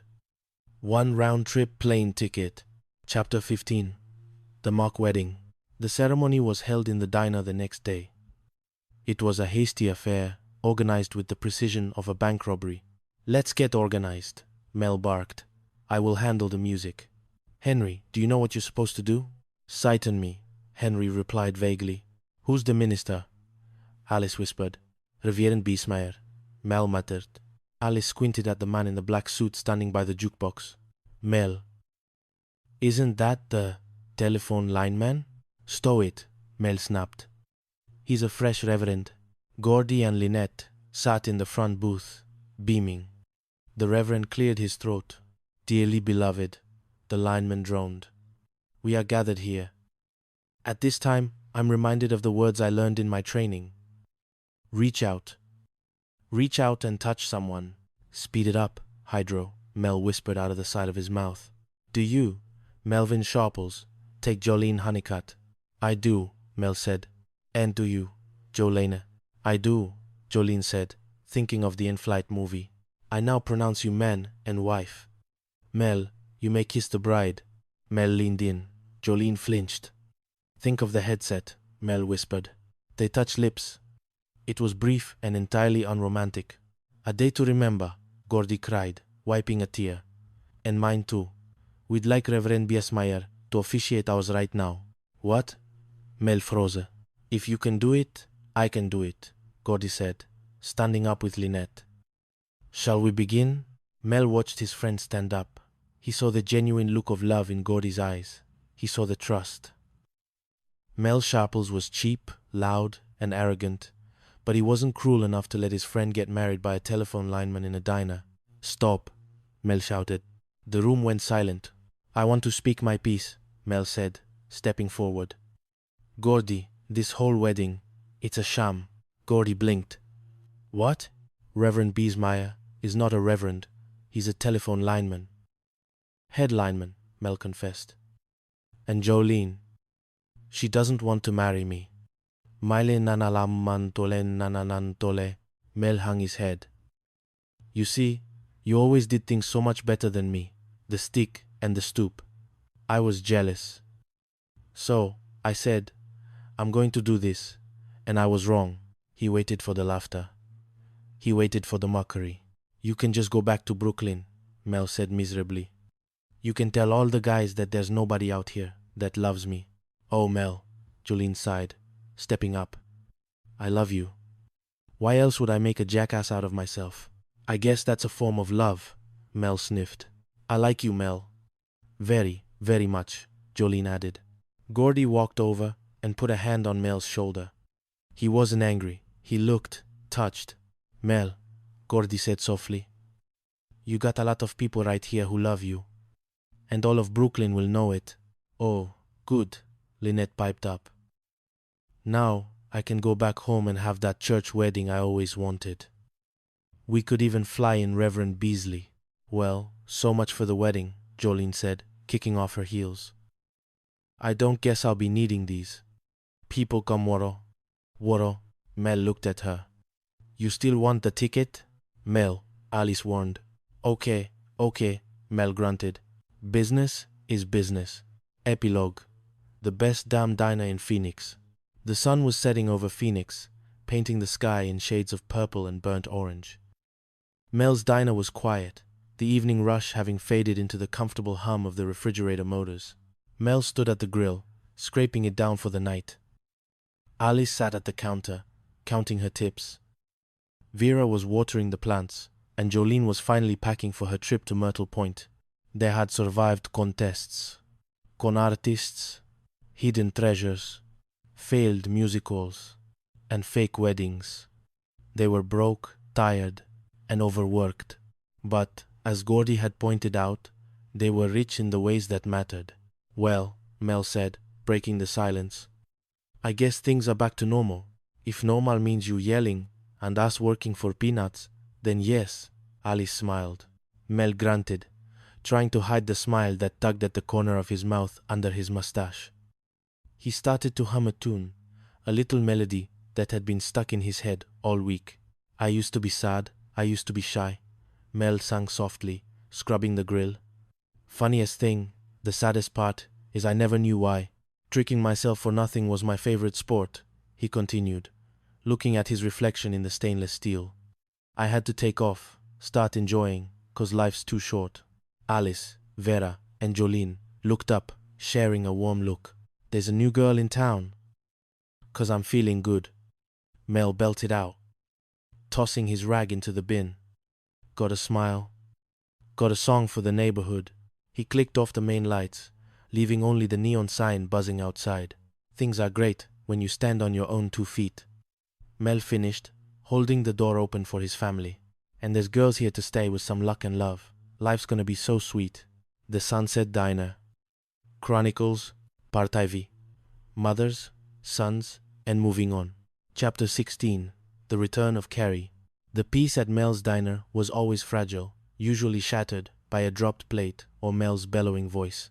But this time, the disruption arrived in a floral print dress and a cloud of perfume that smelled like lavender and judgment. Carrie Sharples had returned. Author! Author! Mel shouted sarcastically as his mother swept into the diner, followed by a cab driver hauling luggage. Mel, be nice, Alice warned, wiping the counter. She's here for a visit. I wish I could leave before she got here, Mel grumbled. Last time she was here, she had me thrown in jail because she thought I stole her chili recipe. Carrie ignored her son's grumbling, beaming at the staff. She held up a book. Here's a copy of my recipe book, she announced. Carrie's Continental Kitchen, Recipes from Abroad. Thanks, Carrie, Alice said, taking a copy. Would you autograph it? Of course. Carrie signed it with a flourish. She handed one to Vera. And here's yours. Vera opened it. My publisher bought that for the general public, Carrie explained breezily. But I'll sign it personally. She turned to Mel, her eyes twinkling with a mischief that terrified him. "Hi, Chubby. I got something better for you." Mel flinched. "Once she brought me a little puppy dog," he whispered to Alice. Carrie pulled out a cardboard standee of herself, holding her book. "Mom, you can't clutter up the diner," Mel protested. "The waitresses have to move around. I'm also here to look for real estate." Carrie dropped the bomb casually. "After Robbie retires, we want to move to Phoenix. I want to be near my little Chubby." Mel turned pale. "Brooklyn is near enough, Ma," but Carrie was on a mission. "You know," Mel said, trying to distract her, "buying an apartment building in Phoenix is a good investment. Why don't you look at the one I'm living in? It's up for sale." "How many units?" Carrie asked. "Half a dozen," Mel said. "It figures you live in a six-pack," Carrie retorted. Mel smirked at Alice. "If my mother owns the building, it'll be like the good old days. She never charged me rent. It was a plan born of greed and laziness. It was destined to backfire spectacularly." Chapter 17. The Landlord from Hell. A few days later, the phone in the diner rang. It was Robbie, Carrie's husband. Carrie took the call, cooing into the receiver. "Hi, Snookums." "Okay, gotcha. Bye, lower lips." She hung up and turned to Mel, her face glowing. "It's official. I just bought Mel's building." "Wonderful," Mel cheered, hugging her. "My little mother owns my building. I'm so lucky. She's going to give her chubby little son a big break on his rent." Carrie dusted off her shoulder. "Not so fast, Mr. Sharples. I am running an apartment building, not a mission." The air left the room. "What?" Mel asked. "You're going to pay $250 a month," Carrie stated firmly. "That's a $50 raise." Mel screamed. "Do you know what I can do with $50? Buy 5 new suits." "Melo to. Buy 5 new suits. Melo dollar to. Stow it, Blondie." Carrie snapped, using Mel's own line against him. The battle lines were drawn.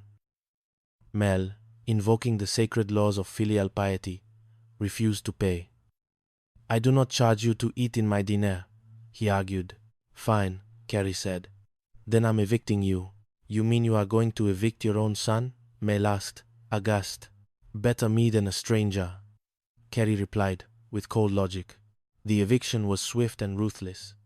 Mel came home to find prospective tenants wandering through his living room. "Hello, we're the advisors, Frank and Francis," a couple announced. "We called about the apartment for rent." "What apartment?" Mel shouted, shooing them away. "Stay out of my refrigerator." But Carrie had hired the Salinas brothers movers, who looked like they broke legs for a living. "You move any of that stuff, I'll break your leg," Mel threatened them.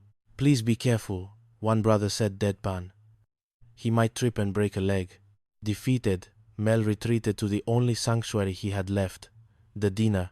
Alice walked in the next morning to find the diner transformed into a refugee camp. Mel's sofa was jammed into a booth. His lamp was on the counter. His clothes were draped over the stools.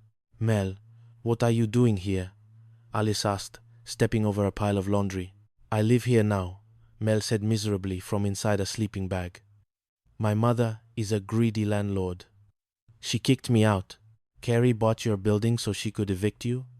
Alice asked, stunned. Carrie walked in a moment later, looking fresh and rested. "I didn't think he'd come here," she admitted to Alice. "But I need someone to manage the building when I go back to Brooklyn." Alice saw the opening. She was the Kissinger of the diner, the peacemaker between the warring Sharples factions. "Carrie," Alice said, "Mel knows all the rent dodges because he's tried them all. He's meaner than a watchdog." "That's true," Carrie mused. "If you let him live rent-free, he'd manage the building for you," Alice proposed. Carrie looked at her son, currently eating cereal out of a prep bowl. "Ma," Mel said, putting on his best pathetic face, "I would treat it like it was my own house." "That's a disgusting thought," Carrie shuddered. But she smiled. "All right. Deal." Chapter 18. Wings to Fly. While Mel was fighting for his apartment, Alice was fighting a quieter battle, the battle of letting go. Her son, Tommy, was 17 now. "Mom, I'm only 17. Tommy had complained when she tried to dress him for a wedding. King Tut was 16 when he got married. In those days, they didn't have television," Alice retorted. "You had to do something, but the reality of his growing up hit her hard when Tommy announced his plans for their upcoming vacation time. We're gonna take an overnight trip to Flagstaff," Alice said excitedly. "I want to show you the joys of hiking." Tommy looked uncomfortable. "Mom, this might be our last trip together. You know, Alice froze. No, it's not. It might be," Tommy insisted gently. "I'm gonna want to travel with my friends in the future. First a weekend, then the great U.S. of A., then hitching through Europe." Alice felt a pang in her chest. "Europe, Paris. Oh, Paris," Alice sighed, masking her sadness with a dramatic flair. "You'll write poetry on the left bank. You'll meet Mimi. She'll invite you to her garret. You'll get married in Notre Dame.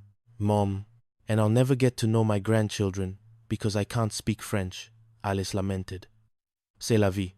It was a joke, but it wasn't. Alice had spent years working at Mel's, waiting for her big break, trying to raise Tommy alone. And now, he was preparing to leave the nest. When they got to the bus station, Alice hugged him a little tighter than usual. "I'll miss you," Tommy said. "I'll miss you too," Alice smiled, tears pricking her eyes.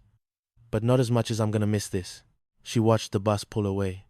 She was still a waitress in a diner in Phoenix. She was still pouring coffee for Henry and arguing with Mel. But she was standing on her own 2 feet. Back at the diner, Mel was yelling about the ketchup supply. Vera was trying to balance 3 plates. Jolene was flirting with a customer. "I'm back," Alice announced, tying on her apron. "You're late," Mel barked without looking up. "Get the coffee pot." Alice grabbed the pot. She looked around the chaotic, noisy, greasy diner. It wasn't Broadway. It wasn't Paris. But for now, it was home. "Coming right up, Mel," she said. And life at Mel's diner went on. Part 1. Echoes in the Heat. Chapter 1. The 110-degree blues. The sun in Phoenix didn't just shine. It leaned against you. It was a physical weight, a heavy, stifling blanket of dry heat that pressed down on the roof of Mel's diner, baking the asphalt shingles and making the neon sign out front buzz with an agitated, insect-like hum. Inside, the air conditioner rattled in a losing battle against the Arizona July, chugging along like an asthmatic smoker trying to run a marathon. Alice Hyatt wiped a bead of sweat from her forehead with the back of her hand, balancing a tray of dirty dishes on her left shoulder. Her uniform, pink and starched to within an inch of its life, felt like a suit of armor that had been left out in the desert sun. "Mel!" she shouted toward the service window, her voice cutting through the din of clinking silverware and low conversation. "Pick up on 4, and try not to kill the burger this time, okay? The customer wants it rare, not cremated." From the kitchen came the familiar crash of a pot being thrown into a sink, followed by the gravelly baritone of Mel Sharples. "Stow it, Alice. I cook him how I see him. If he wants raw meat, tell him to go bite a cow." Alice sighed, offering a tired smile to Henry Biesmeyer, who was perched on his usual stool at the counter. Henry looked like a man who had been shaped by the diner itself, slightly slumped, comfortable, and worn around the edges. He was nursing a cup of coffee that Mel claimed was a robust blend, but which everyone else knew was essentially hot, brown battery acid. "He's in a mood today," Henry observed, adjusting his glasses. "He's Mel," Alice corrected, sliding a fresh napkin holder toward him. "That's not a mood. That's a lifestyle. How's the phone company treating you, Henry?" "Same wires, different voices," Henry deadpanned. He picked up his menu, though he'd memorized it a decade ago. "Speaking of voices, what's the commotion in the corner booth?" "Vera looks like she's trying to perform an exorcism on a paperback book." Alice followed his gaze. In the far booth, bathed in the harsh afternoon light filtering through the blinds, sat Vera Gorman. She was hunched over a hardcover book, her eyes wide behind her glasses, her lips moving silently as she devoured the text. Beside her, Jolene Honeycutt, the diner's resident ball of southern fire and blonde ambition, was applying a fresh coat of lipstick while peering over Vera's shoulder. "It's that new autobiography by Felicia Blake," Alice said, leaning against the counter. "Vera's been obsessed with it all morning. Apparently, it's chock full of fiery passions, according to the dust jacket." "Fiery passions?" Henry chuckled. "In this heat? That sounds like a health hazard." "Mel," Alice shouted again. "Order up. I'm coming. I'm coming." He was a man built of equal parts bluster and beef tallow, with a white t-shirt that had seen better days and a face that looked like it had been carved out of a Brooklyn sidewalk. He slammed a plate onto the counter. "Burger, rare. It's practically mooing. Happy? Ecstatic," Alice said dryly, taking the plate. Mel wiped his forehead with a rag. "What are you girls doing over there anyway?" "Vera, you're supposed to be refilling the sugars, not reading trash." Vera looked up, startled, nearly knocking over the salt shaker. "It's not trash, Mel. It's literature. It's Felicia Blake's life story. My life and affairs." "Affairs?" Mel snorted, leaning over the counter. "Let me see that."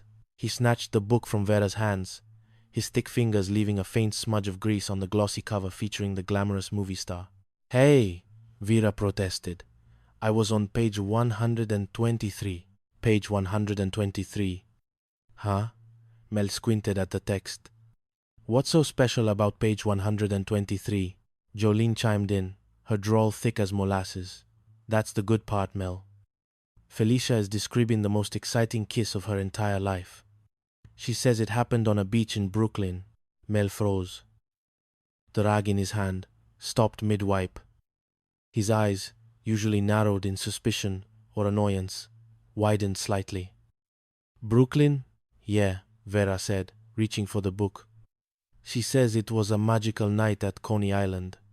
She was known as Franny Bukowski back then." The color drained from Mel's face, only to be replaced by a flush of red that started at his neck and worked its way up to his receding hairline. He looked at the book, then at Alice, then back at the book. A strange, lopsided grin began to form on his face. "Coney Island," he whispered. "Franny Bukowski." Alice paused mid-step. "Mel, you okay? You look like you just swallowed a pit." Mel looked up, his chest puffing out like a pigeon in mating season. "Franny Bukowski. I knew a Franny Bukowski. Wait a minute.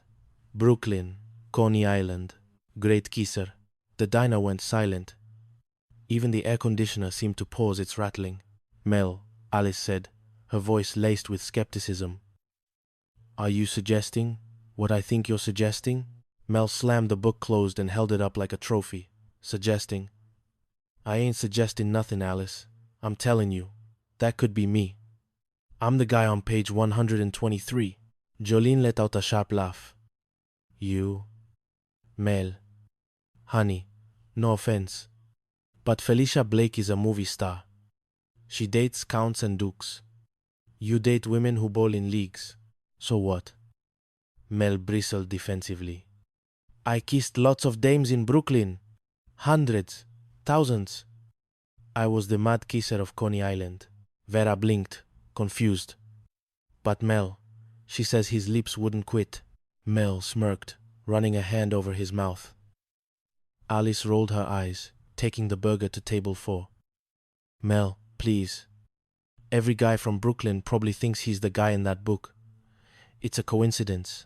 "Coincidence?" Mel followed her, waving the book. "Listen to this." He flipped it open again, finding his place with surprising speed. She says, "As long as I live, I'll never forget his cool, piercing eyes, his wavy hair, his sexy smile, his firm, muscular body." Mel struck a pose, sucking in his gut and flexing a bicep that was buried somewhere beneath a layer of pasta and chili. "It is me. Those could be the lips that wouldn't quit, attached to the body that did." "Mel," Alice said, turning to face him. "I hate to burst your bubble, but there are other males in Brooklyn, probably thousands of them." "Not like this one," Mel insisted, tapping his chest. "I'm the only male with the magic lips. The lips that have thrilled women for years. If only those lips could talk. Henry muttered into his coffee. Mel ignored him. A wild idea was forming in his mind, visible in the way his eyebrows knit together. He looked around the diner at the empty stools, the peeling paint, the general air of mediocrity.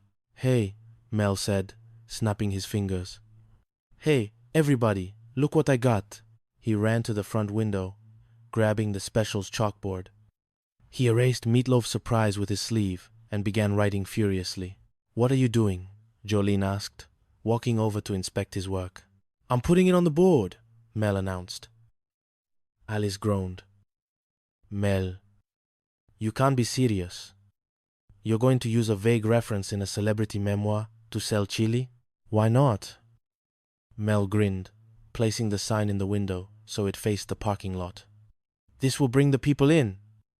They'll come from miles around to see the legend. They'll come in to laugh," Alice warned. "And what happens when Felicia Blake finds out? She's in town, you know." "On a book tour." Mel froze again. "She is? It's in the paper." Vera nodded. "She's at the Camelback Inn. Room 15. Mel's eyes glazed over with a mixture of terror and excitement. "The Camelback Inn. She's here." He looked at the sign in the window, then at his reflection in the glass. He adjusted his toque, smoothing back the hair that wasn't there. "Well," Mel said, his voice dropping an octave, "maybe I should give her a call. Bring a little excitement back into her life." Alice shook her head, walking back to the counter. "Oh, this is going to be a disaster. A train wreck. I can't watch." "I can." Jolene grinned, leaning on the counter. "Pass the popcorn, Henry." Chapter 2. The Myth of Page 123.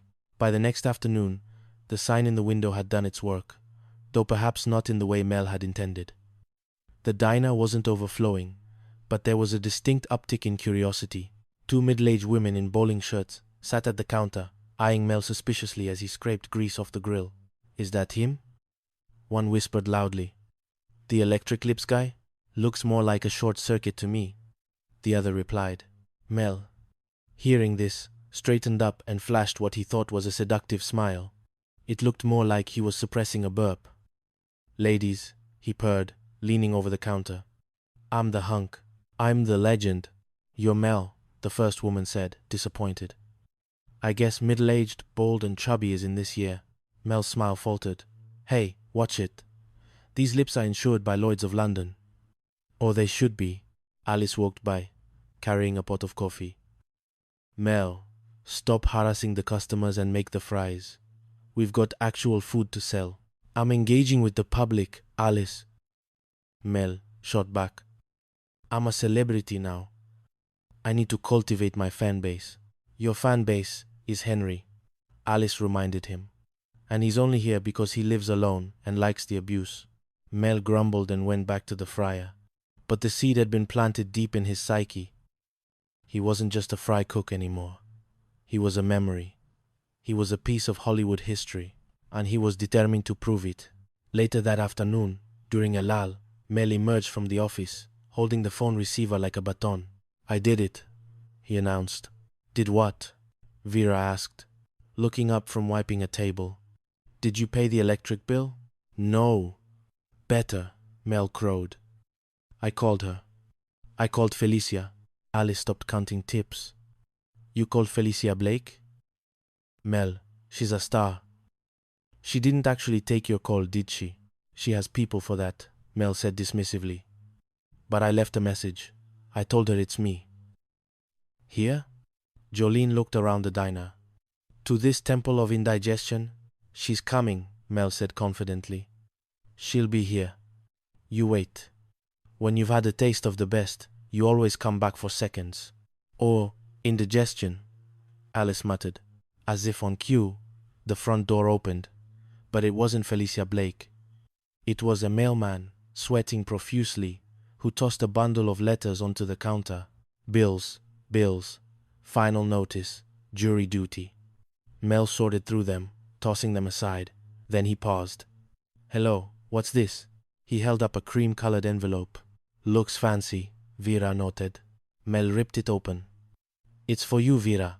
From your high school. Vera froze. My high school? She took the letter tentatively, as if it might explode. Walton High. Oh no. What is it? Alice asked, moving closer. Vera unfolded the letter, her hands trembling. It's an invitation to my class reunion. A reunion? Jolene clapped. That sounds like fun, Vera. A chance to relive the glory days. Vera sank onto a stool, looking miserable. Glory days? Jolene, my glory days were mostly spent hiding in the girls' room, eating lunch, so nobody would see I had Bologna again. Come on, Vera, Alice said gently. It wasn't that bad, was it? It was worse, Vera said, her voice small. I was a nobody. I held the purses for the girls who danced. I passed notes for the popular kids. The only time a boy spoke to me was to ask for the answers to the geometry test. Well, look at you now, Mel boomed, slapping her on the back. You've got a career. You're here. Thanks, Mel, Vera said sarcastically. That really boosts the confidence. You should go, Alice said firmly. Vera, you've grown up. You're independent. You're living on your own. Show them the new Vera Gorman. Vera looked at the invitation again. They don't even know my name. Look, she pointed to the address label. Miss Vera Morman. Typos happen. Alice shrugged. Look, you have a week's vacation coming up. Why not go? See your family, and maybe see Steve Marsh? Vera's head snapped up. Steve Marsh? The class president? Alice smiled. The dreamboat? The one you went out with a couple of months ago, when he was in town? Vera blushed a deep crimson. Nobody paid attention to him in high school? Are you kidding? Every girl wanted Steve Marsh. And, well, we did have a nice time when he was here. See, Jolene nudged her. Fate is knocking. Vera, maybe he'll be there. Maybe you two will lock eyes across the gymnasium floor beneath a disco ball, and bam, romance. Vera bit her lip. Do you think so? I know so, Alice said. Go, fill out the questionnaire for the souvenir book. Make yourself sound fabulous. Vera picked up the questionnaire, included with the invitation. Since graduation, what has been your biggest challenge? She thought for a moment. Trying to get Mel to give me a raise? Put it down. Jolene laughed. No, Alice corrected. Put down. Navigating the complex world of food service management. Sounds better. What special awards have you received? Vera read. She frowned. I got a ticket for jaywalking in 1972. You're in the Guinness Book of World Records, Vera. Alice reminded her. For non-stop tap dancing. Put that down. Vera's eyes lit up slightly. That's right. I am a record holder. She straightened her spine. Okay, maybe I will go. Maybe I'll show Bunny. The bombshell Galinko, that Vera Gorman, is someone to reckon with.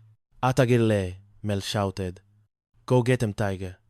And while you're gone, maybe Felicia Blake will be here, begging me to run away to Hollywood. Don't hold your breath, Mel, Alice said. Chapter 3. The Reunion and the Revelation. The flight to Boston was bumpy, mirroring the turbulence in Vera's stomach. But by the time she walked into the Walton High gymnasium, transformed with crepe paper and balloons into a facsimile of 1968, adrenaline had taken over. She wore a dress she and Alice had picked out, simple, elegant, blue. She felt almost confident, until she saw the name tags. Hello there. A woman with hair piled high like a monument to hairspray approached her. Mrs. Sage, biology. Oh, hello, Vera squeaked. Vera Gorman. Mrs. Sage squinted. Gorman. Oh, the girl who released the lab specimens. You freed the worms. I didn't think we should dissect them. Vera defended weakly. Here's your tag. Mrs. Sage slapped a sticker on Vera's chest. It read, Hello. My name is Vera Morman. It's Gorman. Vera sighed, but Mrs. Sage had already moved on to hug a balding man who used to be the quarterback. Vera wandered the room, feeling the old invisibility cloak descending upon her. People were grouped in tight circles, laughing about memories she didn't share. She saw Bonnie Galinko, still beautiful, holding court near the punch bowl. Vera? The voice was deep, warm, and familiar. Vera turned around and nearly dropped her purse. Steve Marsh stood there. He looked even better than he had in high school. Taller, broader, with a smile that crinkled the corners of his eyes. He was wearing a tuxedo that fit perfectly. Steve. Vera breathed. You're here. I was hoping you'd come, Steve said, ignoring the crowd around Bonnie to step closer to Vera. I almost missed my flight from Louisiana, but I made it. You look beautiful. Vera felt her knees turn to jelly. I do? I mean, thanks. You look expensive. Steve laughed. Come dance with me. He took her hand. And suddenly, the crepe paper gym faded away. For the next 3 hours, Vera Gorman wasn't the girl who held the purses. She was the center of Steve Marsh's world. They danced to every slow song. They laughed about teachers. They drank spiked punch. I missed you, Steve said, leading her out to the football field later that night. The air was cool, smelling of cut grass and nostalgia. Since that weekend in Phoenix, I haven't been able to stop thinking about you, Vera. Me neither, Vera admitted, shivering slightly in the night air. Steve took off his jacket and draped it over her shoulders. Vera. Steve stopped walking and turned her to face him. I know this is crazy. We haven't spent that much time together. But sometimes you just know. Know what? Vera whispered. That you don't want to be without someone, Steve said. But standing here, on the 50-yard line where I used to watch you cheer. I wasn't a cheerleader, Vera corrected softly. You were cheering in my heart, Steve said smoothly. He got down on one knee. Vera gasped, her hands flying to her mouth. Steve? Vera Louise Gorman, Steve said, holding up a ring that glittered in the moonlight. Will you marry me? It was the moment every high school movie promised. It was the vindication of every lonely lunch period. Vera didn't think. She didn't analyze. She just felt the rush of being chosen. Yes, she cried out. Yes, Steve, yes. He stood up and kissed her, and somewhere in the distance, Vera swore she could hear fireworks, though it was probably just a car backfiring in the parking lot. Chapter 4. The morning after the lifetime before. Vera returned to Phoenix a week later, floating on a cloud. I'm back, she announced. Alice and Jolene looked up from the counter. Mel leaned out of the kitchen. Welcome back, Dingy. Mel grunted. Grab an apron. We're slumped. Look. Vera waved her hand. Look at the ring. Alice dropped a rag. Vera, is that... I'm engaged, Vera squealed. To Steve Marsh, the class president. Pandemonium ensued. Alice hugged her. Jolene shrieked. And even Mel managed a grudging, well, it's about time someone took you off the inventory. It was like a fairy tale, Vera gushed, sitting them down to recount the story. We went to the Boston Aquarium, and he proposed right in front of the sponge exhibit. It was so romantic. The sponge exhibit? Jolene raised an eyebrow. Nothing says eternal love like a sea creature that filters bacteria. It was wonderful, Vera insisted. And he's coming here. Tomorrow, on business. And we're going to set a date. The next 24 hours were a blur of excitement. But when Steve arrived, the reality of happily ever after began to hit the speed bumps of actual daily life. Steve was handsome. He was successful. He owned a computer company. He was polite. But as the adrenaline of the reunion wore off, cracks appeared in the foundation. They sat in a booth at the diner the following evening. Steve was talking about microprocessors. You see, Vera, Steve said, tapping a fork on the table. This new computer has a 16-bit microprocessor. It handles information in groups of 16 binary digits. It's revolutionary. Vera stared at him, her eyes crossing slightly. Exactly. Steve beamed. Now you're talking kilobytes. Once you get me started on kilobytes, I lose all track of time. I made you shrimp curry, Vera said, pushing a plate toward him. It's my specialty. Steve looked at the curry with mild alarm. Oh, it looks potent. But I'm allergic to shellfish. Oh, Vera's face fell. I didn't know. My face swells up like a giant raspberry. Steve laughed. How about a steak? I could go for a big American steak. I don't eat red meat, Vera said quietly. I love animals. Chicken? Steve suggested. I have hamsters, Vera offered. Harold and Mitzi. Steve paused. Hamsters, right, rodents. They're pets, Vera said defensively. I was always more into machines, Steve admitted. Things I could take apart and put back together. Animals. Silence stretched between them, thick and awkward. The ghost of the high school reunion was fading, leaving two strangers sitting in a diner in Phoenix. Steve, Vera said slowly.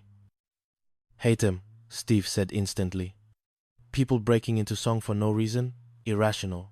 I love them, Vera said. Do you like tap dancing? Noise pollution, Steve joked. Vera looked down at her engagement ring. It was beautiful, heavy, and suddenly felt very cold. Ah, we don't have a heck of a lot in common, do we? Steve said, his voice losing its confident edge. Except we both graduated from Walton High, Vera whispered. Steve sighed, running a hand through his hair. Bumaloka, Vera echoed sadly. Vera. Steve reached for her hand. I think we got caught up in the romance of the reunion. The nostalgia. The sponges. We went too fast. Vera nodded, tears pricking her eyes. How would you feel if we postponed the engagement? Steve asked gently. Vera looked at him. She expected to feel devastated.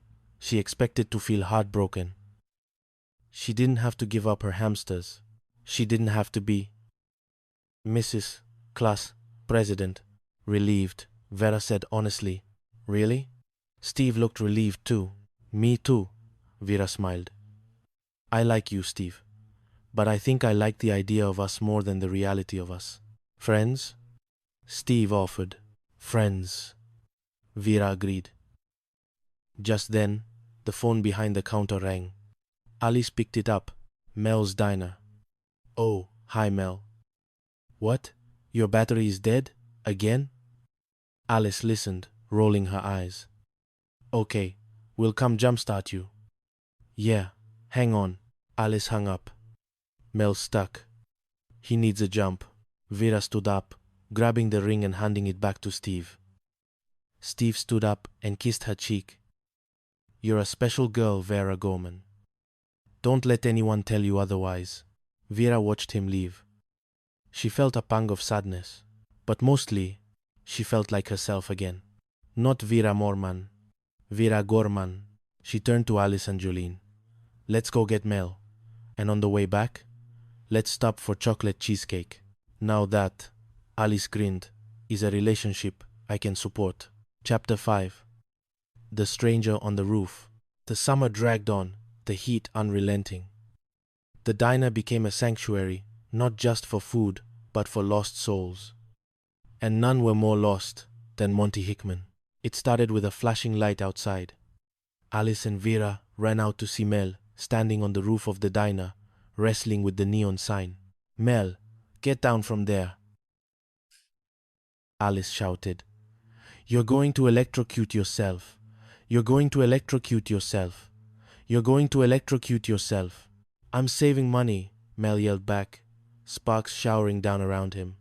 Electricians are thieves. I can fix this. Ow! Great, Jolene muttered. Now we're going to have fried Mel on the menu. Suddenly, a cab pulled up. A large man with a bewildered expression stepped out, carrying a suitcase that looked like it contained a body. Mel? The man shouted up at the roof. Mel Sharples? Mel peered over the edge, his face smudged with soot. Who wants to know? It's me, Monty, from Vegas. Mel squinted. Monty? The busboy from the Siesta Mirage Hotel? In the flesh. Monty spread his arms. You said if I was ever in Phoenix to look you up. Well, I'm here. Mel scrambled down the ladder, looking wary. Monty, hey, long time. What bring you to Phoenix? Monty's face crumbled.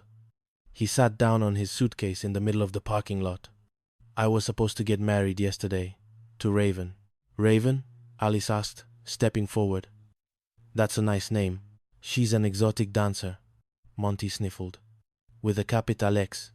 We were at the altar. I was in my white suit with the pink ruffled shirt. I waited 8 hours. 8 hours? Vera gasped. Maybe she got stuck in traffic. She never showed, Monty said, pulling a handkerchief from his pocket. So I took the bus here. Alice's heart broke for him. She had a soft spot for the broken-hearted. Oh, Monty, that's terrible. Come inside. Have a cup of coffee. On the house. On the house? Mel yelped. Alice, don't go crazy.